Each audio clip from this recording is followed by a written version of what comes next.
Hi guys, my name is Tabitha. Today I'm so excited to show you this faucet set that I just got put in. My husband installed this for me and the process was a breeze and I absolutely love this. This is a waterfall faucet and it is quite wide, so you get a beautiful stream of water, and there's this kind of grill like opening at the back where the water comes out that creates a really beautiful design in the water, and it's quiet and just beautiful. So I have this here in my guest bathroom and I think that it is so perfect because my little boy uses this bathroom a lot, and I love that the faucet comes out further into the sink. It makes it a lot easier for him to wash his hands and brush his teeth and so on, and just the style of it, the look is absolutely beautiful. It has sleek, sharp lines, the matte black is stunning, and it easily goes with pretty much anything. This does come with a fully metal push drain, so to lock it so you can fill up your sink, all you do is push it down and it will lock in place,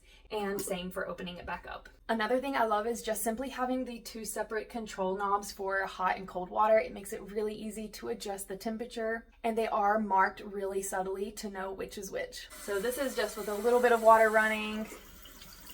That's fully on, so it can handle both fully open. Once it's off, a little bit of water will sit at the edge here, but it doesn't continue to drip. So this is a drip-free faucet and it is just absolutely perfect. So if you guys were looking for a beautiful vanity faucet set, whether that be for your home, maybe even an RV, this is a great option. I would absolutely give this a try.